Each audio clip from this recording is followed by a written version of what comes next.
Today's song is a blues classic from B.B. King. I'm going to show you two things. The background chords that you can strum through the song.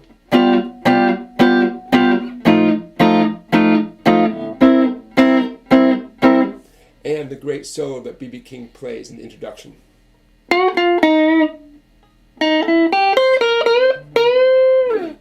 Stick around. Here it comes. Let's talk about the chords and the strumming you need for this song. It's a 12-bar blues in the key of C, so you need C7, F7, and G7. For C7, I like this voicing, this grip right here, and also it seems to fit the song really well to my ear. It's a partial bar at the 5th fret across the 4 treble strings, and I'm also fretting the 1st string 6th fret. I like to use my ring finger for that. That's a C7 right there. Of course, we also could do the old-fashioned C7 down here in 1st position, right? Now for the F7, you could take that exact grip and move it up a few frets.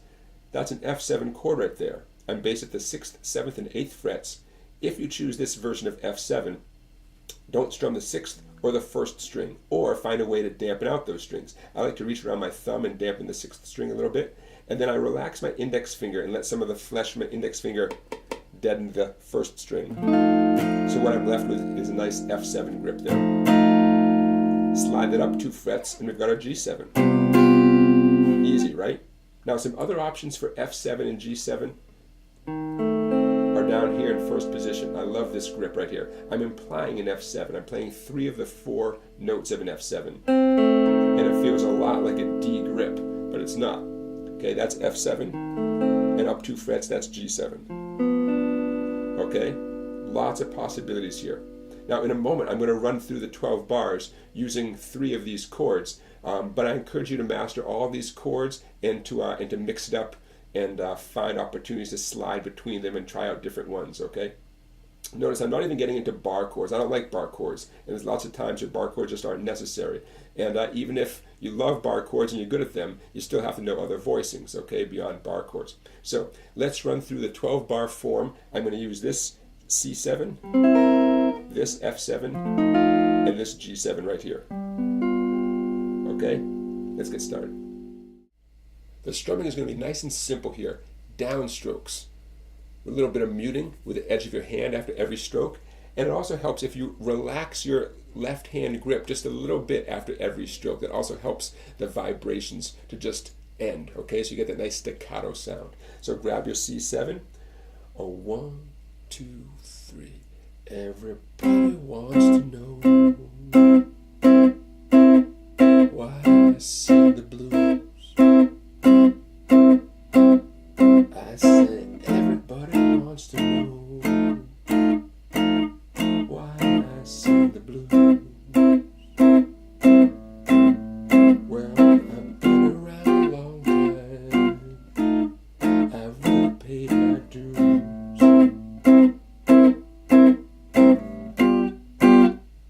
And those last 2 G7s act as a turnaround chord. G7 sends us back to the beginning of the 12-bar form again, and you'd start the whole process again on a C7, okay? So there's the form right there, all right? Now, again, I encourage you to experiment with other voicings of those 3 chords, mix and match, okay? You don't have to voice them the way I just did there, but this is a chance to experiment and to see what you're comfortable with, and also to see how each one really does sound different from each other, even though they're the same chord, or at least they're implying the same chord, okay? All right, now, let's get into the great lead guitar introduction that B.B. King does in this tune. Here it comes. Hey everybody, I just want to take a minute and say thank you for watching this video. Don't forget to give it a thumbs up and subscribe to my YouTube channel, and please check out my website down there, Songbike, for videos you cannot find on YouTube. Now I'm going to play slowly through the 12 bars of B.B. King's introductory solo, but watching me and listening to me is no substitute for going and listening to his original recording, all right? Anytime you want to learn someone's song, part of your practice time should involve listening really, really closely over and over and over again to the original recording. All right, so let me walk you through it. 2, 3, 4. 3, 4, 1. 2, 3.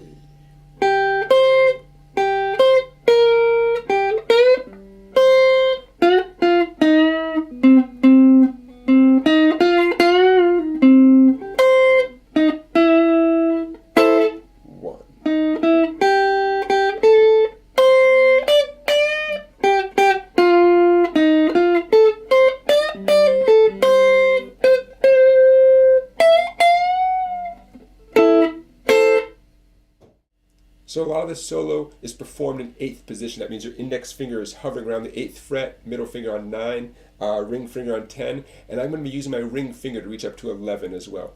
So starts off with a nice bend, what I call a 3-finger bend. 3rd string, 10th fret.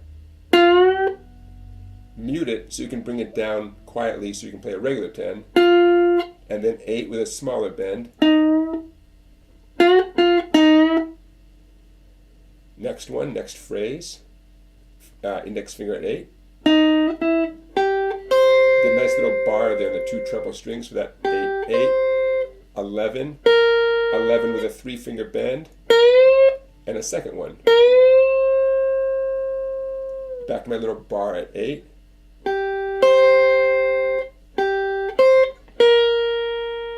Back to 8 in the 2nd string. There's that 3-finger bend, 11 on the 2nd string, and now just as the band switches the F7 chord, 8 on the 1st string. Now, back to 10 where I started. In fact, that's even the same riff that you start on, the same 3-note phrase. And then 4th string. 4th string again at 10. Now check this out. I'm going to do a 10, bend and release and pull off to 8. See what I did? My index finger, by the way, is back here waiting at 8 on the 3rd string. I bent it, I let it come back, that's called a release, and I pulled off to 8. I only plucked it one time with my hand. And I end up 10 on the 4th string.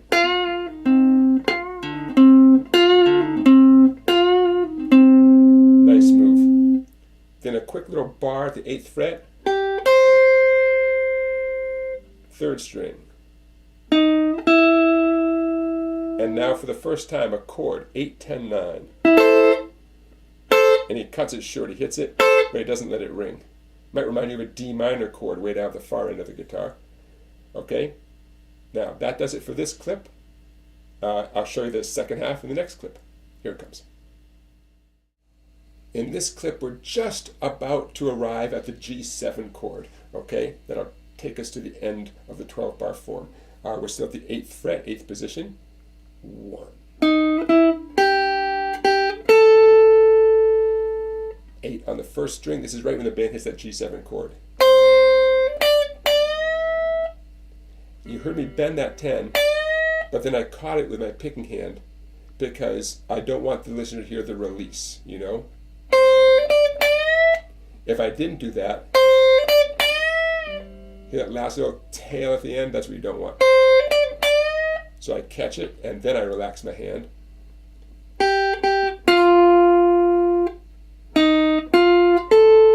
See that little bend, that little bar I just did with my ring finger there?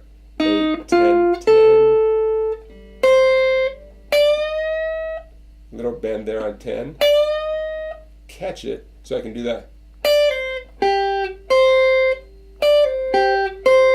Pull off. That's a nice phrase. I'm going to back up a few notes, starting with an 8 and then the 2 10s in a row. 3, 4, 1. That's nice, huh? And then 13s. Then 12. Use your middle finger for 12. Ring finger on 13, but I'm going to add on some extra fingers. I'm going to leave that middle finger on 12, index at 11. Bend and release this time. And the final chord, 8, 10, 9, 10. Index, pinky, middle, ring. Great chord here. Okay? B.B. King does 3 of the strings and then 4 of the strings. I do those as upstrokes. Those seem to feel right. Okay, it's a funky little chord there, and that brings the solo to an end. It sort of announces, almost like a period, a little bit of punctuation, more like exclamation points, that the solo's done, and then he comes in with his singing. All right, now, we've barely scratched the surface of what B.B. King is doing here. You could do a whole video just on his style of vibrato, and how he makes the choices he makes, the scale patterns he chooses from, okay? We'll cover that someday. In the meantime, you can get started with this classic from B.B. King. Okay, everybody, thanks as always for watching. I'll see you for another great song tomorrow.